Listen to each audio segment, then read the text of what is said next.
Welcome back to the continuing adventures of the monad. The role of the Solar Deva in the development of humanity has been active for a long period. This role has changed over time. Originally, the focus of the Solar Devas was their relationship with the even mightier Protagonos, the Devas that will one day oversee our entry into the third triad. If we start by looking at the present, humanity is starting to control its mentality. This in itself is not what was originally planned. We are currently on the fourth globe in the fourth round in the evolution of the Earth chain. This should technically mean that the main objective of humanity is to master their emotional body. Indeed, it would not be inappropriate to say that this is still work in progress. However, it was decided by the hierarchy to force the pace in our evolution. Why should they want to do this? The reason lies in the overall objective of any planetary chain.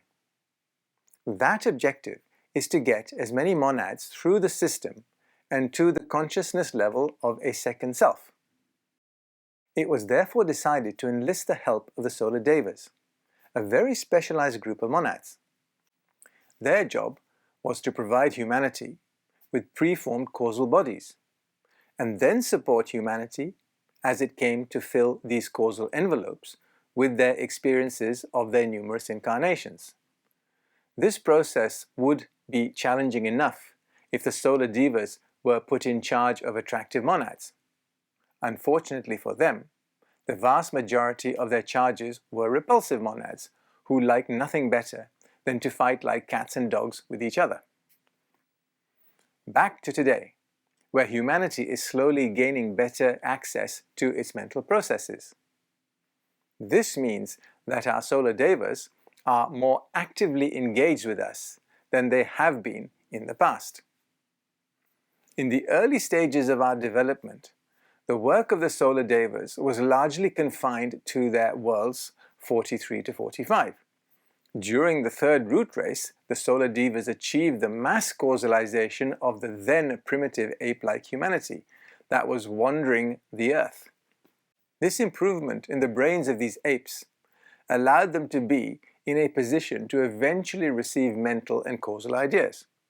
But there is more.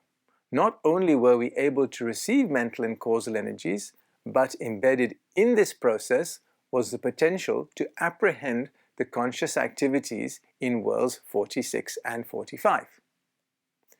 This is not in evidence yet, but it will be someday. Humanity is beginning to reach a stage where the Solar Devas can begin to up their game. They can start the process of helping humanity to reorganize their brains. This will allow humanity to eventually have the ability to transcend the limitations of what it is to be a human and join monads already present in the fifth kingdom of nature. When the advanced guard of humanity achieves this objective, they will be in a position to have active knowledge of two kingdoms of nature, the fourth and the fifth. To achieve this orientation of the human brain is not an easy task, especially considering the vast majority of humans alive today have not even come to grips with the upper half of their emotional bodies. But you have to consider that only 1/3 of humanity is in the cycle of reincarnation today. 2/3 have not come back because there is nothing for them to learn at present. This is about to change. When these monads arrive back to continue their evolution, they are going to want to achieve much more than we are capable of today, and they will need differently tuned organisms to help them achieve it. The reorientation that is required in our envelopes is that contact needs to be made between the mental atom of the second triad, 47-1, and the anchorage that the second triad already has in the human brain, through the crown chakra. There are two energetic streams of human development. The first is defined as intelligent activity, which functions through the 47.1, 47.3, 47.5, 49.3 and 49.7 centers of consciousness. A string of numbers has just been recited. Let us consider them for a minute. Intelligent activity has its genesis in the highest center of the mental envelope. This makes sense. Intelligence is associated with mental activity. This focus then shifts to the lower of the two molecular sublevels of the causal envelope, 47.3, and then jumps down to 47.5, the highest level in the mental envelope that is accessible to a human monad. As we are talking about mentality, the emotional envelope is skipped altogether. We arrive at 49.3, the seat of the physical etheric brain, and finally to the physical brain itself, 49.7. The second developmental stream follows the channels through the 46.7, 47.2, and 48.2 centers in our envelopes. This is the love-wisdom channel. Of special note here is that we are anchoring in our unity 46 envelope, such as it is in existence at present. This is above the causal envelope and is situated in the fifth kingdom of nature. This center links into the highest center accessible to us in the causal body, 47.2, and then drops down into the emotional envelope, 48.2. Now, you may just see that this is another string of numbers and another path that we can evolve along. But what this path shows us is something really important. Through intelligent activity, we can rise right to the top of the human tree and truly master our causal envelope. But what we cannot do is enter the fifth kingdom. The driving force to do this comes not from our mental envelope, but from our emotional envelope. So, for all you mentalists who think you are well rid of the machinations of your emotional envelope, you are going to have to re-engage with that envelope big time in the future, when you want to make the final leap from the fourth to the fifth kingdom of nature. This is not an either-or situation. The objective is to unite these two streams of consciousness development, and this union can only take place in the physical world. How is this going to happen? All the Solar Devas that have brought their charges to a responsive stage of mentality enter into deep meditation. At a human scale, this is what group meditation is all about. It is not specially about achieving causal consciousness, but laying the seeds for making the transition to the fifth kingdom. Now, don't go getting all excited if you happen to sit in a meditation group thinking that you are about to disappear up your own backside and end up in nirvana. Cracking the causal nut is the first step in the agenda, and then later, much later, for reasons I will not discuss now, the vanguard of humanity will move across into the fifth kingdom. So, how does group meditation relate directly to Solar Devas?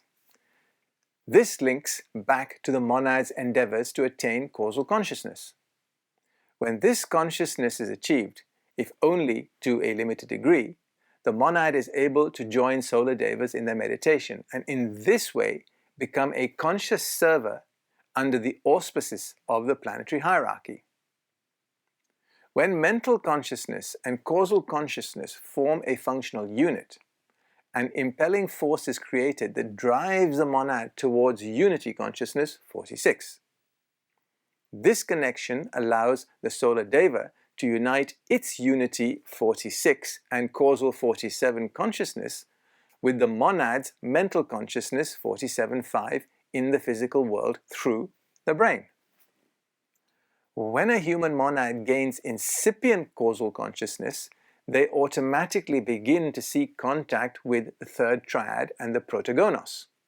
Now, thinking a long way into the future, when this incipient contact has been made by a sufficient number of monads, the physical world of our planet will be transformed. We can then say the kingdom of God on earth has arrived. In that future epoch, note the use of the term epoch. This is not happening in 2025 as some young souls think. Those monads who possess the esoteric knowledge of life and reality will be responsible for shepherding the evolution of those monads who are still at the stage of aspiring to that knowledge. In fact, the energy this band of monads liberate will reach down into all the lower kingdoms of nature. They will act as a transmitter of 46 energy known as love wisdom. Just think, this is the prize that awaits all those conscientious souls who make an effort to meditate regularly. Those that can live an unbroken meditation with the higher kingdoms and simultaneously work on earth will be responsible for creating true nirvana. This is a good time to state a definition of what initiation means to a monad. It allows a monad to always live in its center, but at the same time act as a distributor of divine energy from higher kingdoms. In the initial levels of initiation, this energy is directed in specific directions. When higher initiations are taken, this energy can radiate in all directions. It should be remembered the things of the senses are passing, trivial, and of no value compared to what is on offer if you eat your vegetables. Meditate regularly and seek to unite your envelopes of incarnation with your causal envelope. This is the union of the monad and its solar angel. This results in an entry into a community of consciousness where the monad is supported by the group.